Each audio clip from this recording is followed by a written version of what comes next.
You're watching the Kop TV, the voice of football's most famous stand. Salah to settle it in front of the Kop. Yes, welcome back to the Kop TV. Back, aren't we? Premier League is back. The international break is gone. Getting it out of the way. Back to the proper stuff. This is the Wolves versus Liverpool match preview of myself, AGT. Smash that like button. Please comment with your lineup predictions, your thoughts on the game. And then if you've done all of that, the only thing left to do, of course, is subscribe and press that notification bell as well. I'm not going to ask you again. Right, a couple of stats before we deep dive into this one. I mean, Wolves, it's been a poor start to the season for them. That's kind of, just carried on from where they finished last year. But 3 of Wolves' 4 Premier League goals this season have been assisted by Pedro Neto, obviously their main man, which, again, we have to look out for sure.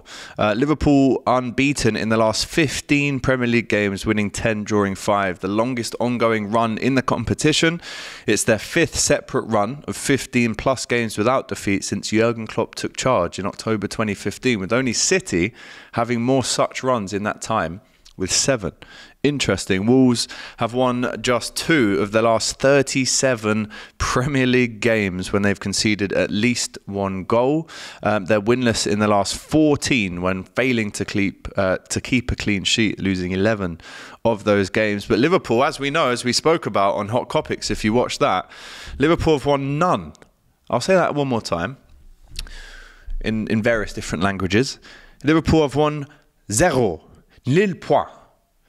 Again, that's pretty much says what it is. When it comes to 6 Saturday 12:30 p.m. kickoffs in last year's Premier League, didn't win 1, drew 3, lost 3, 5 of which were away from home. That has to change. But the Reds scored just 3 goals in those 6 matches, despite attempting 83 shots. Apparently 8.56 goals should have gone in for those shots that we had, but Wolves have scored just 12 goals in the last 23 league games against Liverpool, with 25% of those strikes coming in last season's 3-0 win against Liverpool at Molineux. So a good place to start.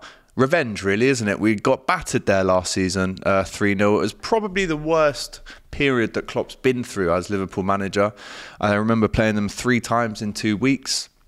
One was a humbling 3-0. Our midfield was totally non-existent in that game. Another one was a 1-0 win at the Molineux, thanks to a Harvey Elliott screamer. And the other one was a very closely fought 2-2 draw in an FA Cup game at Anfield, which actually we didn't deserve to win. There was a VAR error in that one. So revenge is on the cards. Now, I don't think Wolves have done very well against Liverpool for a long time. I'm actually seeing a fact here that the best run they've ever had against us was February 1980 to 1981, a run of 3 wins, home wins against Liverpool. And I can't really, if we're going way back to the early Klopp days, I think we lost against them. But they really haven't been playing well against Liverpool in the last however many years. But of course they they met Liverpool at the perfect time to play against them last January, or this January I should say. So revenge is on the cards. If you lose at a ground heavily like we did at Molineux, the next time you play them in that stadium, you've got to put it right. It has to be put right. So listen, we don't want to just win this one for revenge, but Klopp needs to say to the boys, you don't come away how we did last year. We lost 3-0, didn't even score a goal. It was actually, I think I remember saying at the time, it was one of the worst performances I've ever seen, full stop, for Liverpool. So the mood in the camp is good. All the players are now back from international duty, which is what you want to see. And of course, if you've been living under a rock, you will have seen that yesterday I spoke in person with Ibu Konate. Now, yesterday I put a picture up of him and I said, Ibu said that he's ready for Saturday. I'll give you the official transcript so there's no confusion here. I saw him at the top of Bold Street, which in itself is just mental, seeing a professional, Liverpool player at the top of Bold Street going into a burger establishment. I won't say what burger establishment it was, but I'll give you the official transcript. So I've seen him, I walk over and say, Ibu, my guy, mon gars, how are we? Shake his hand. I said, when are you back? And mark my words, he said, this week. To which I said, will you play against Wolves? And he said, we will see. and then he entered the burger establishment. And then I said, you better be eating something healthy in there. I don't want to, you piling the pounds on with these triple stacked burgers before a game tomorrow. But listen, I said that he said he's ready this week. And what happened this morning? He was pictured in training. We're hearing that, he probably will start or have some involvement against Wolves, which again is what I said would happen yesterday. So what a guy. Big. I mean, I'm 6'3". In the picture of me and him, you can clearly see he towers over me. So yeah, 6'4", 6'5", absolute giant of a man, but a very friendly, approachable guy. And I wish him nothing but the best. I actually have him down as one of our best centre-backs in recent times. His strength, his pace, he's got it all, and he's still so young. He is a massive asset to Liverpool Football Club, for sure. And again, that tweet that I did yesterday has gone a bit viral. Articles have been written about it. Other Twitter accounts have picked it up and tagged me, which is funny, really, because I'm not a tier 1 journalist at all. But I did bump into him, and I did have that tiny exclusive that people have gone mad for. But that is a 327k views on Twitter, which for me is just mad. Thousands and thousands of likes, thousands of quote tweets, everyone getting in touch saying this is great news.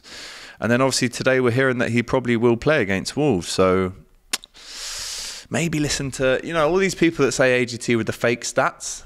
This one's for you. This one is for you, my friend. So hopefully we see Ibu. Let's get into a lineup prediction with that information to hand. Obviously, Alisson in goal. We're hearing that Trent is still not in training. He's set to miss out this game due to a hamstring injury. Rarely see Trent get injured, do we? So that's a massive shame, and it means that someone will have to deputise at right back. Me personally, I'd go for Joe Gomez. I'd have Matip and Konate in the middle with Robertson on the left. And then in the midfield, we've just seen Endo deliver an absolute midfield masterclass against the Germans. 4-1 winners. He was the captain, absolute dog in that pitch. So, fresh from that, I think Endo deserves a cheeky start. We have seen Klopp go with Curtis Jones. We've seen other midfielders drop into that position, Alexis McAllister. And again, knowing that Alexis McAllister has played so far away in South America, as well as Núñez, as well as Alisson. Is there going to be any fatigue, any tiredness in the legs there? Remains to be seen. But for me personally, I'll go Endo, McAllister, Szoboszlai. Again, is this the game where Ryan Gravenberch makes his debut? Hopefully, he comes on and plays a part. And then up front, Salah, Luis Diaz, even though, again, he's been travelling all over South America, playing in the World Cup qualifiers for Colombia. I don't think they've played well recently at all as a nation. But he's clearly their standout player. So I go Salah, Diaz, and then through the middle, it looks like Núñez has a slight muscular injury, according to his manager for Uruguay, Marcelo Bielsa. He couldn't press. Maybe it was fatigue from playing in the game a few days prior. So just to wrap it up, Alisson in goal, Gomez, Konate, Matip, Robertson, Endo, McAllister, Szoboszlai, Diaz, Gakpo / Jota. I'm actually fairly happy with both of them. They both had really good international breaks. Gakpo scored 2, Jota scored 2. So the goals are still there, even if Núñez isn't playing, but then Salah plays on the right. So I can't really decide between Jota and Gakpo. That's where I need you. Let me know in the comments who you think deserves to start that one. And also send me through your match and score predictions. We will be doing a vlog for this game in Jurgen's on Doyle's birthday as well. Mario will be there, Doyle. I'm actually still going to be in London. I'll be watching it here. But I still will give you an instant match reaction video when full time happens. So make sure you subscribe to the Kop TV for all of that good stuff. Score prediction, I'm going to go Wolves 1, Liverpool 3, which again would do some justice in dishing out that revenge that we spoke about earlier. So looking forward to getting into this game for sure. Nice to see that Ben Doak had a really good international break with the Scottish under-21s. I've seen him and Robertson having a little, big bro, little bro moment today at Kirby, which is great to see. But that's all of the news really that I've got for you in terms of injuries, who's been in training, who's not been pictured in training. So there you go. Let's see how Wolves are lining up for this one. Again, it's been a tough start to the season, but they can definitely take some hope in their performance away at Manchester United. I thought they were so unlucky not to come away with anything there, especially the penalty that should have been given. Now, as you know, whenever we play Wolves, it's only right that we get on Matt Cooper from Talking Wolves. So I believe, can we cut to him now? Let's hear what he says about this game. Matt Cooper here from Talking Wolves, or as I'm more affectionately known on Kop TV as AGT's better looking brother. Wolves this season hasn't started great, if I'm honest.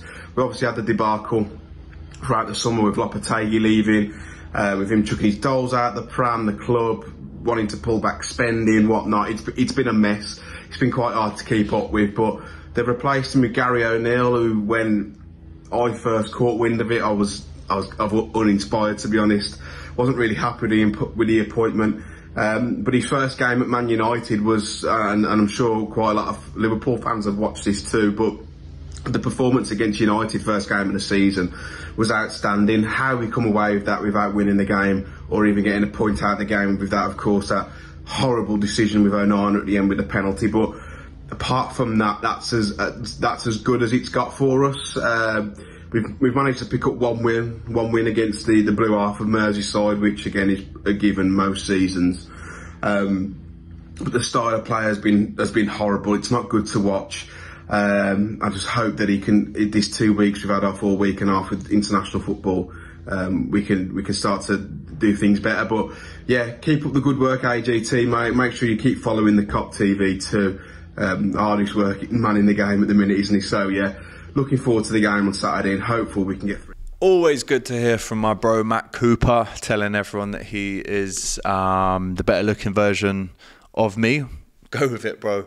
Big up to you for the clip there. Really appreciate it. He's hoping that Wolves can come away with the win. I'm sticking. Even though after everything he said, I'm still sticking with the Liverpool win. I'm going to go 3-1 still. Again, let me know what yours are in the chat. Really excited to see all your score predictions. You haven't seen them for a while. So looking forward, 1, for the Premier League to be back, of course. But 2, let's get another 3 points on the board and let's make this good start to the season even better.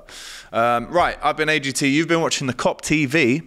You know everything to do. Like, comment and subscribe. And we'll see you soon. Take care. Thanks for watching this video, guys. I hope you enjoyed it. Please, guys, don't forget to like, comment, and subscribe to the Kop TV. The voice of football's most famous stand.